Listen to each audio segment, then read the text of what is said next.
My pranams to all Atma Jyotis, divine light of the self. I welcome all of you for today's session of Ashtavakra Gita. We saw in the last two sections, last couple of sessions, the teaching of Ashtavakra. Ashtavakra taught Janakaraja how he is not a body, mind, or intellect. He is pure consciousness. He is Sakshi, the witness, in the chapter 1. In the second chapter, Janakaraja expresses his realization. He expresses what he feels, how the realization is. Now we come to the third chapter of Ashtavakra Gita. Here, Janakaraja is being tested now. First is the teaching of the master. Second is the reporting of the master. First chapter is about Ashtavakra teaching Janakaraja. Second chapter is about Janakaraja telling Ashtavakra what he has understood, what he has realized. Third chapter is now Ashtavakra is examining now. It's an examination time. So Janakaraja was a king. He was ruling a vast kingdom. As a king, he had a lot of, he had to day-to-day take care of day-to-day functioning of the court. There have been so many servants, so much of wealth, and he had so many wives, so much of power, money, all that goes with the power of being a king.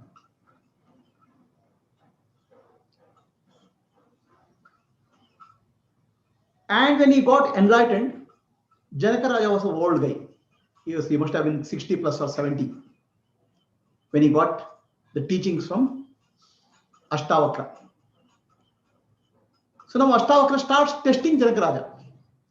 He starts teasing him. He starts questioning him, Janakaraja.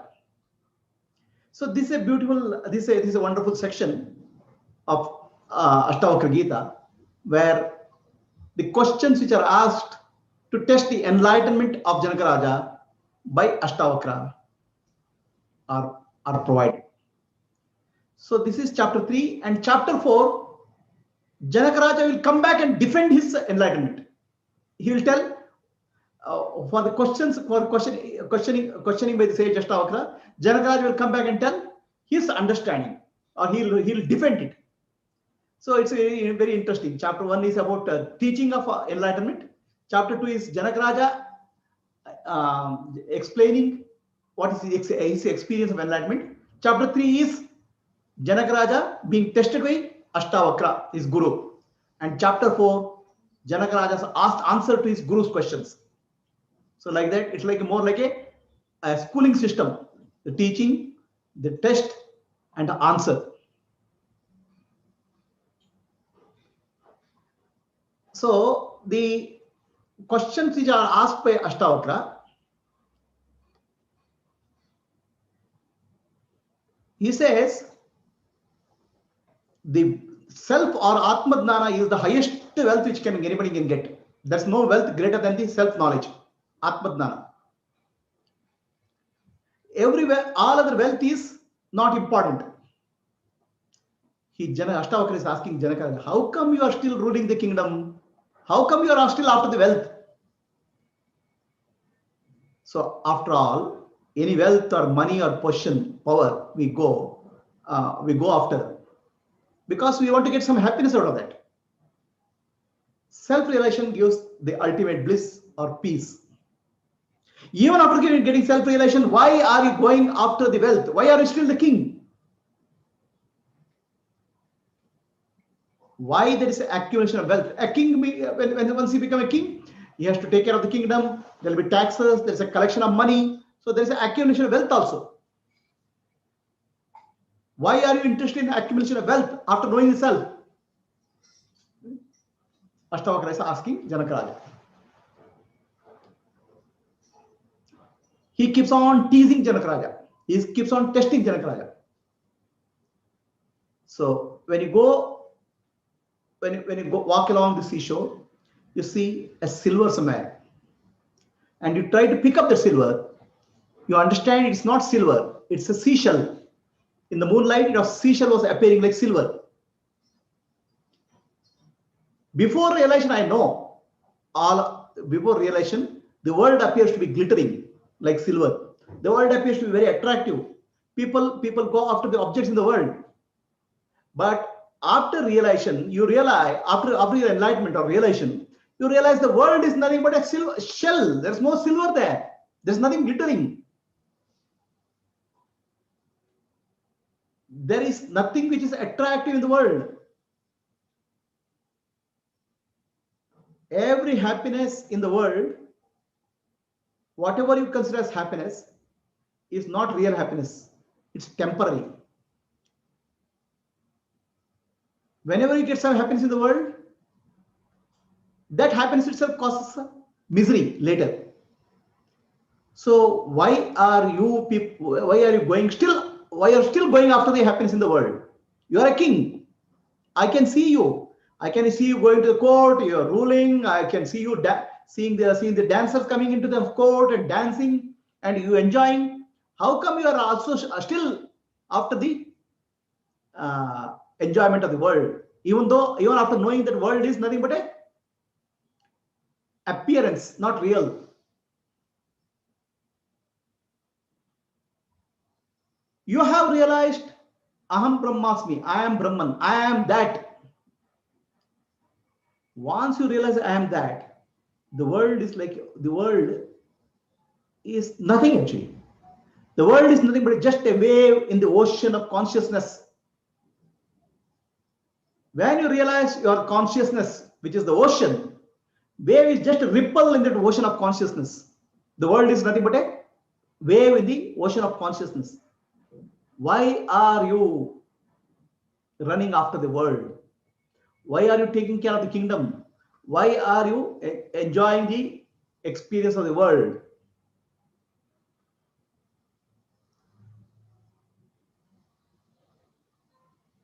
One after the other, the questions are being thrown at Janaka Raja by sage Ashtavakra. Ashtavakra continues. I can see you are sitting in a gold throne of a king, the golden throne. I can see so much of glitter and glamour in your palace, sense objects. Why are you going after this? I am not able to understand. Sense organs, whatever is available to sense organs is not real. It's all mithya, unreal. After you realized your pure consciousness, why are you going after this glamour and glitter of a kingdom?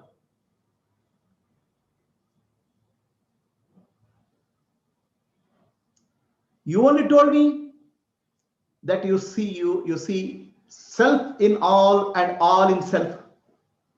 That means other than self, there is nothing. Self alone is the reality. Then how are you getting the sense of ownership? I am the king and this is my kingdom. How are you getting sense of ownership? Even after realizing the self. The ownership should drop. No, there's nothing other than the Brahman. There's nothing other than the consciousness. There should not be any concept of ownership. How are you getting a concept of ownership? My kingdom, my people. What is this my? What is this my you're speaking of?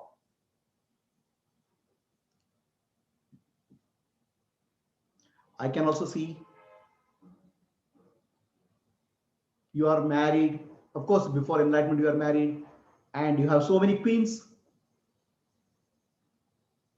After getting enlightened, after getting Gnana, Atma Gnana, why you are still interested in a married life? How come you are interested in married life?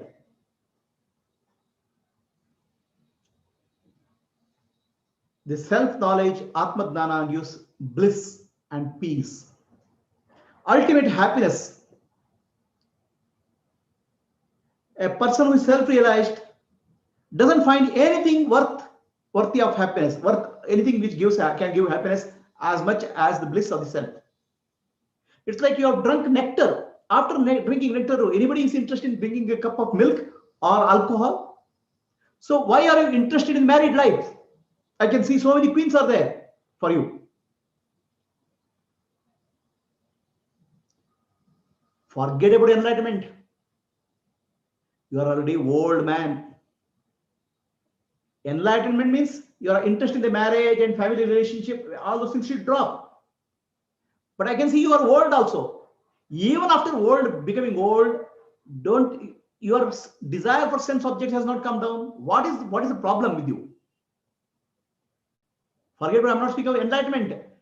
As you become old, at least some sense should come into your head to know. You should become free from desires. But I can see you are still the king. You are still enjoying all the wealth and money and power of this kingdom.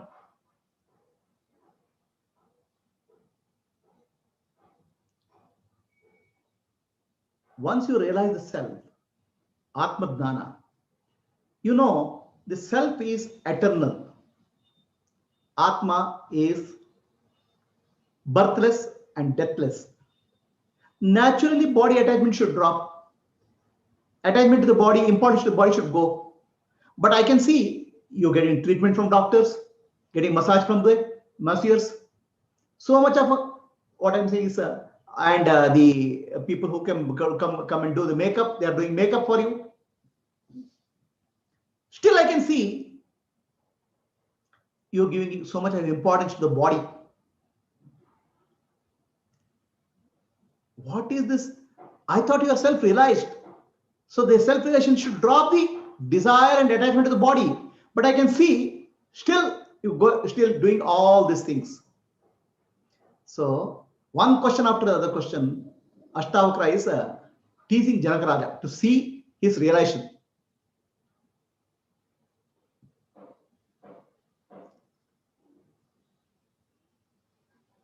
A person who is realized, a Atma-Dhyani, he attains Titapradnatva. Dukeshu anudigmanaha sukeshu vigataspраha vitaraga bhayakrodha stitati munuchyate. He doesn't get depressed when events are not favorable to him. He doesn't get elated when events are joyful to him. He has no attraction, repulsion, fear and anxiety. He has a balanced state of mind.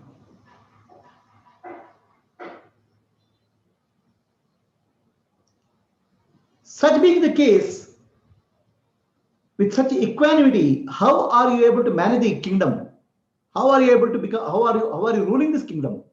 Because in ruling the kingdom, there should be, okay, somebody comes with a crime, you have to punish him. Some war is taking place, you have to fight. You have to take political decisions which are which involve politics.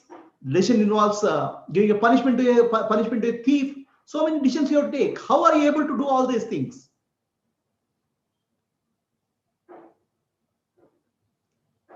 And I can see in your court, when when the Maharaja comes, they'll say, Raja, Adiraja, Maharaja, the praise will be there, right? Maharajas, they'll always, there'll be always praise, which there'll be people who praise Maharaja when he comes.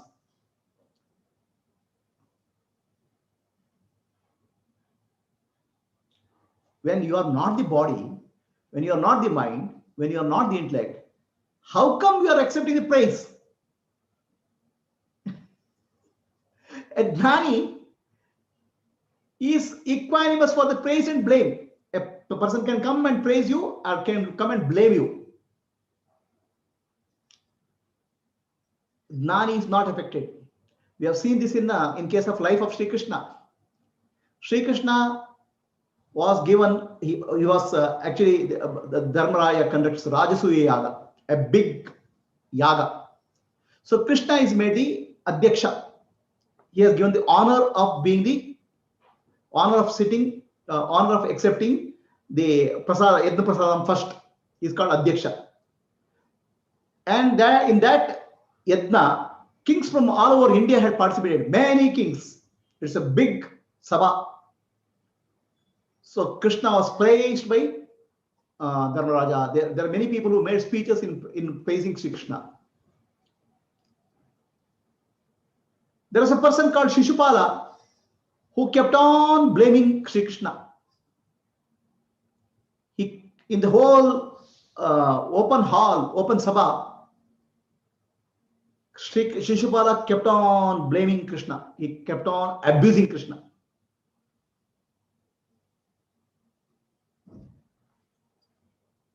Sri Krishna was smiling.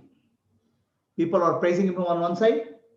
One person was abusing him on the other side. Krishna had total equanimity. The praise and smile, the praise and blame didn't affect him. That is the state of Sthita Prajna. Somebody praising, somebody blaming will not affect Sthita Prajna. How come you are accepting the praise? When you go to the court, there will be always people who say, Maharaja, Adiraja, Maharaja, they are praising you. No. I thought Sthita Prajna is equanimous to praise and blame. How are you ruling your kingdom?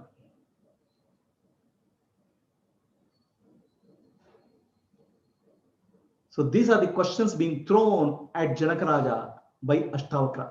Ashtavakra wants to test the realization of Janaka Raja.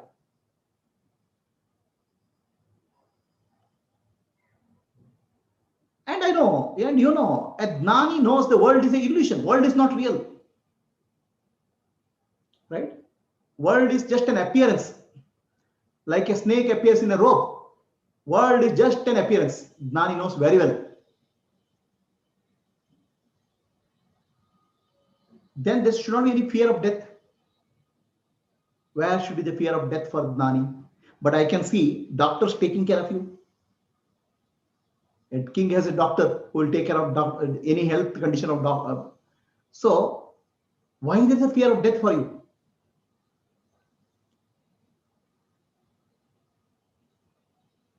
A Gnani is supposed to be very calm and composed.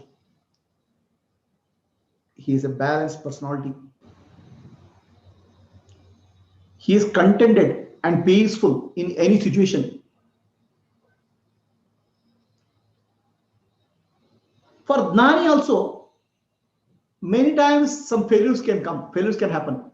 Failures can come. Frustration can be there. But even in the frustration, a Gnani is not disturbed. He is contented.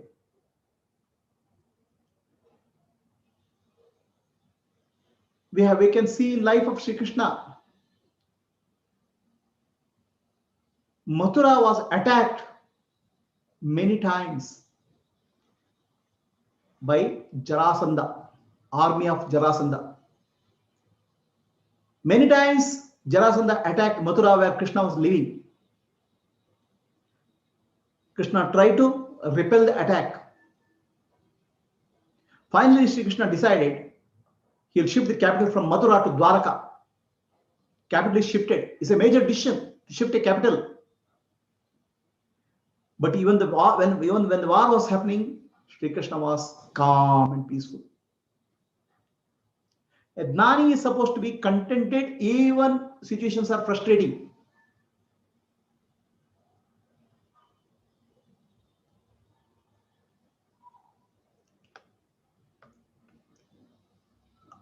With all these contradictions, how are you able to rule the kingdom?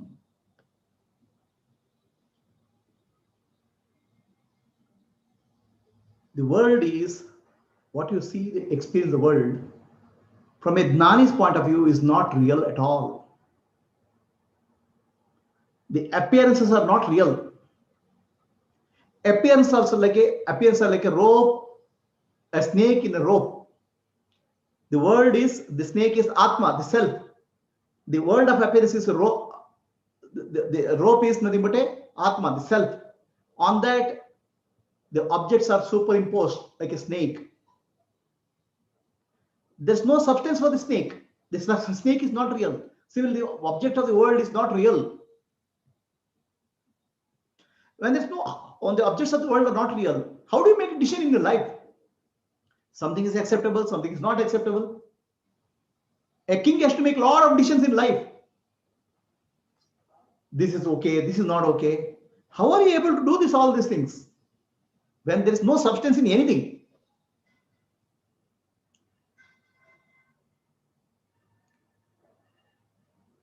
And finally, I don't understand. A Gnani or enlightened one, he is beyond duality, he is non-dual, Advaita Atma. For him, there is no value for objects of enjoyment. Nothing is there to attract him. He has given up all attachment to the objects of the world. O King Janaka Raja, how are you ruling the kingdom? I am not able to understand. You still say that I am. You are given so much a big explanation, saying that exclamation. Okay, I am all. I am self is all in self. All those things I have heard in this chapter 2. How are you ruling the kingdom? You say you are Gnani. You are established in Atmadnana. Your statements are full of contradiction. You seem to be saying, I am blissful and all, but still you are engaged in the kingdom. Still you are ruling the kingdom. Still you are enjoying all the benefits of royal benefits. Still you are having a family. So some wonderful questions are being asked by Ashtavakra to Janaka Raja. So the whole idea is that Ashtavakra Gita brings, through a dialogue, brings out the characteristics of a Gnani, characteristic of an enlightened one. So we have a concept that enlightened one means, okay, he lives, he stays in some Himalayas, he stays away from the people, he is completely detached, okay, he is free from any worldly activity. But Janaka Raja seems to be quite opposite of that. He is fully engaged in the kingdom, ruling the kingdom. He is fully engaged in the political activities. It's almost like Sri Krishna. Sri Krishna Paramatma is considered as a great Gnani, enlightened, I would say even Avatar Purush, Gnani. But he is fully active in life. There's nothing which he accepts and rejects. He can dance, he can sing, he can teach, he can do politics, he can kill enemies, but all the time he is equanimous. That's the nature of Sri Krishna. But in the mind of people, Gnani means somewhere, okay, he's sitting in some forest or having a beard, or he's sitting in some ashram away from the city, left everything in the everything. So that is the concept or role model which people have of a Gnani. So Ashtavakra wants to bring out the real characteristic of Gnani by questioning, teasing Janaka Raja. So in next class we'll see what answers Janaka Raja gives. Today Ashtavakra has thrown challenge at Janaka Raja. Next week we'll see answer from Janaka Raja. This is chapter 3 of Ashtavakra Gita. With that, we'll conclude today's session.